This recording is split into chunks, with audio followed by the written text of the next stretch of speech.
सके। और बच्चे मुझे आधे से ज़्यादा बच्चे मुझे मम्मा ही कहते हैं, क्योंकि उनको बच्चों को वैसे ही प्यार दिया था जैसे अपने बच्चों को देते हैं। क्योंकि बच्चों को सिर्फ प्यार की ज़रूरत है, अगर प्यार के सहारे आप उनको आगे बढ़ाओगे तो वो हर एक चीज़ करेंगे।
आपका नाम बताएं। मेरा नाम रोशनी बुंदेल है। मैं होम में प्रेसिडेंट सुपरटेंडेंट की पोस्ट पर हूँ। तो किस तरह से बच्चों का केयर करते हैं आप? किस तरह के हमारे बच्चों को पास टेंशन में प्रेजेंट में 43 बच्चे प्रेजेंट हैं।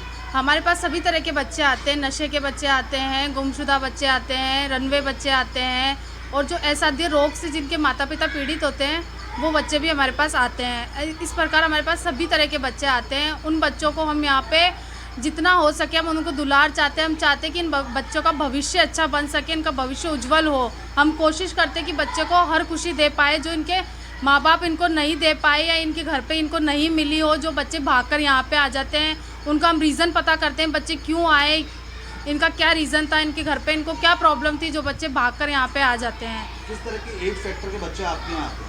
हमारे यहाँ नशे से लिप्त बच्चे आते हैं और मिसिंग बच्चे आते हैं, रनवे बच्चे आते हैं, असाध्य रोग जिनके माता पिता को असाध्य रोग होता है ना, वो बच्चे आते हैं हमारे यहाँ पे। और आज तक हमारे यहाँ पे 381 बच्चे आ चुके हैं और 339 बच्चों का हमने पुनर्वास कर दिया है। कौन सी उम्र के बच्चे ज़्यादातर तौर पर होते हैं? हमारे यहाँ पे 5-6 साल से 18 साल तक के बच्चे रहते हैं यहाँ पे, और हम कोशिश करते हैं कि इन बच्चों को हर तरीके से माँ का प्यार दे सके, सारे बच्चों को खुश रख सके हम लोग। परिवार के साथ साथ कैसे मैनेज कर पाते हैं बच्चों को ध्यान रखना, पालना करना सभी? हम बच्चों को, हमारा पूरा स्टाफ है, बच्चों को हर परिवार की खुशियाँ देना चाहते हैं। हम चाहते हैं कि बच्चे यहाँ पे वो करें जो वो चाहते हैं, जो उनकी इच्छा हो बच्चे वो करते हैं, खुश रहते हैं। किस तरीके से आपको लगता है कि क्या क्या सुविधाएं उनको देनी चाहिए और किस तरीके से इनका भविष्य अच्छा हो? भविष्य का है बच्चे का भविष्य तो हम लोग कर ही रहे हैं। बच्चों को स्कूल जा रहे हैं, हमारे जितने बच्चे सब प्राइवेट स्कूल में जाते हैं, उनकी टीचर आती है, उन्हें ट्यूशन पढ़ाते हैं। हम लोग जितना कोशिश कर रहे हैं हम बच्चे का भविष्य उज्जवल हो सके। आपका नाम? रोशनी। मेरा नाम रेनू है, मैं इन बच्चों को पढ़ाती हूँ, मैं टीचर हूँ। किस कंडीशन में बच्चों को यहाँ लाया जाता है और किस तरह से आपके द्वारा ध्यान रखा जाता है? बच्चों की कंडीशन अलग अलग टाइप की होती है कि जैसे किसी के पेरेंट्स नहीं है, किसी के बच्चे मतलब बच्चे जो हैं उनके पेरेंट्स असाध्य रोग से ग्रसित है, या फिर इस तरह के बच्चे हैं जिनके या तो फादर नहीं है या मदर नहीं है, ताकि उनका हम अच्छे से ध्यान रख सकें एज अ मदर। हमें पोस्ट होम का मतलब यही है कि जैसे हम घर में बच्चों का ध्यान रखते हैं वैसे हम बच्चों का यहाँ पर ध्यान रखते हैं। कोशिश करते हैं बच्चों की छोटी से छोटी जो नीड है हम उनको सॉर्ट आउट कर सके, उनका ध्यान रख सके। और बच्चे मुझे आधे से ज़्यादा बच्चे मुझे मम्मा ही कहते हैं, क्योंकि उनको बच्चों को वैसे ही प्यार दिया था जैसे अपने बच्चों को देते हैं। क्योंकि बच्चों को सिर्फ प्यार की ज़रूरत है, अगर प्यार के सहारे आप उनको आगे बढ़ाओगे तो वो हर एक चीज़ करेंगे। वो मोटिवेट होते हैं अपने पेरेंट्स को देख के। हम कोशिश करते हैं कि हम ऐसा करें कि बच्चा के लिए हम आदर्श बन सके, बच्चे हमारे को देख के फॉलो करें।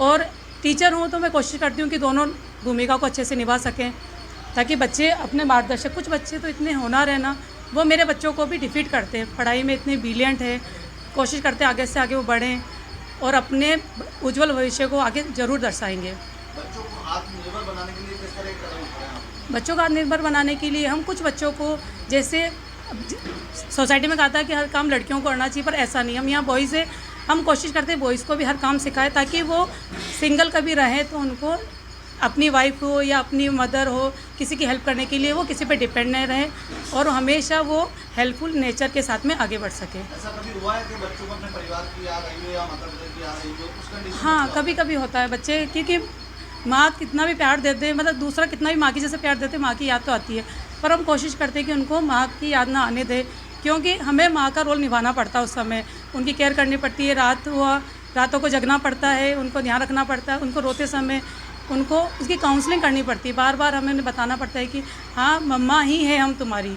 तो वो मुझे क्या और भी टीचर्स है उनको सबको मम्मा मम्मा कह के बुलाती, क्योंकि उनको फीलिंग अब धीरे धीरे कम होती जा रही है कि उनको लगने लगा है कि हम ही उनकी माँ हैं। रेणु शर्मा। जी, मेरा नाम मीरा है। मैं यहाँ पर काउंसलर के पद पर कार्यरत हूँ। किस तरह से बच्चों को लाया जाता है और किस तरह से आप लोगों द्वारा बच्चों को माँ का अधिकार देते हैं? सर, हमारे यहाँ पर जो बच्चे आते हैं ज़्यादातर चाइल्ड लाइन या पुलिस ऑफिसर लेके आते हैं। कुछ बच्चे ऐसे होते हैं कि ज़्यादातर उनके पेरेंट्स नहीं होते हैं, कुछ बच्चे ऐसे होते हैं कि उनके पेरेंट्स नहीं होते हैं, तो ऐसी स्थिति में हम यहाँ पर फुल टाइम मतलब हमेशा के लिए रहने की सुविधा देते हैं। उन बच्चों को जैसे घर में सारी सुविधाएं मिलती है, खाने से संबंधित, रहने से संबंधित, कपड़े से संबंधित सारी सुविधा प्रोवाइड कराई जाती है टाइम टू टाइम।